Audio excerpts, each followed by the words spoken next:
thank you on behalf of the Allen family, children, and now grandchildren. Thank you. Thank you.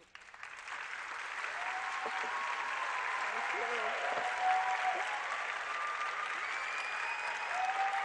Thank you.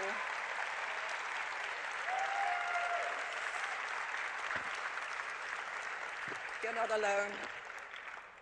Glasses must also be worn by this person. Oh, I'm blushing. Firstly, I want to say thank you very, very much for this huge honor, given as it is by an organization that I have admired very deeply for many, many years. It's also been an absolute privilege to share this stage tonight with your previous honorees. PEN's campaigns on behalf of imprisoned writers are essential and inspirational, though it is sad to reflect how needed your defense of writers continues to be today. Speaking personally, I have very little to complain about where my freedom of expression is concerned. I was once confronted by a Christian fundamentalist in a toy shop here in New York. I had no idea the phrase, "I'm praying for you," could sound so intimidating.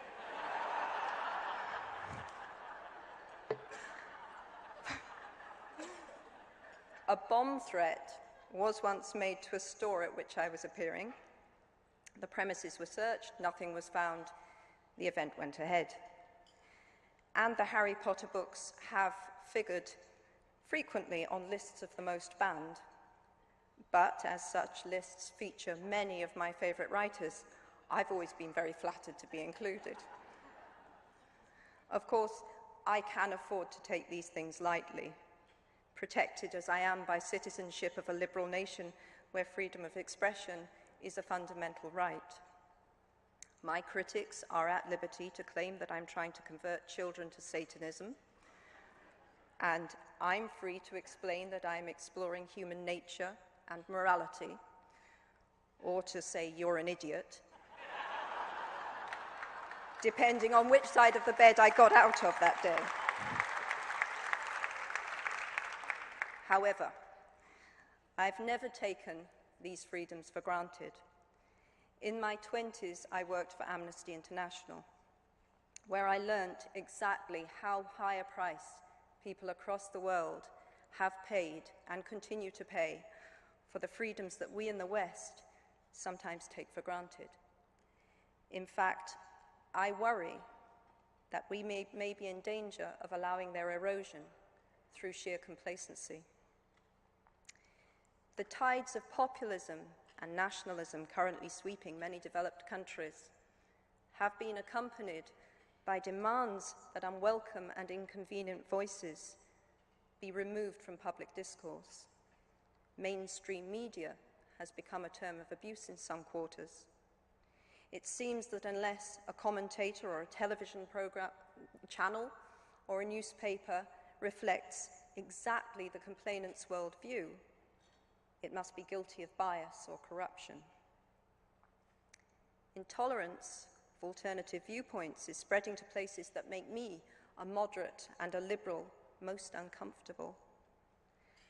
Only last year, we saw an online petition to ban Donald Trump from entry to the UK. It garnered 500,000 signatures.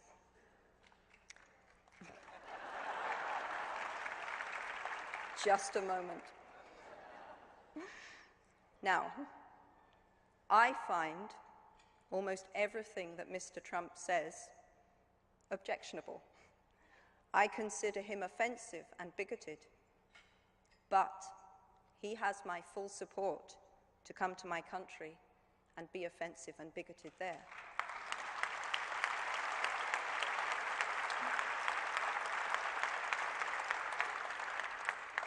His freedom to speak protects my freedom to call him a bigot.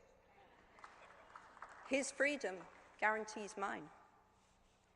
Unless we take that absolute position without caveats or apologies, we have set foot upon a road with only one destination. If my offended feelings can justify a travel ban on Donald Trump, I have no moral grounds on which to argue that those offended by feminism, or the fight for transgender rights, or universal suffrage should not oppress campaigners for those causes. If you seek the removal of freedoms from an opponent simply on the grounds that they have offended you, you have crossed a line to stand alongside tyrants who imprison, torture, and kill on exactly the same justification. I'd like to conclude these remarks by reading you two short passages from the blog of a teenage girl. In 2009, Talal Malouchi became one of the youngest prisoners of conscience in the world when she was taken from her home by Syrian security forces. She was 18 years old. Her friends and family had to wait 11 months to find that she had been charged with giving aid to a foreign country. Her parents have been permitted to see her only once. There are fears she may have been tortured. This is some of the material that was considered so dangerous and inflammatory that she remains incarcerated. I do not like the words of the poet Rudyard Kipling, "The East is East, and the West is West, and never the twain shall meet." Instead, I promote the union of the East and West. They meet somewhere. With rational thought, two great souls from here and from there can agree with each other, irrespective of the vast separation of time and space.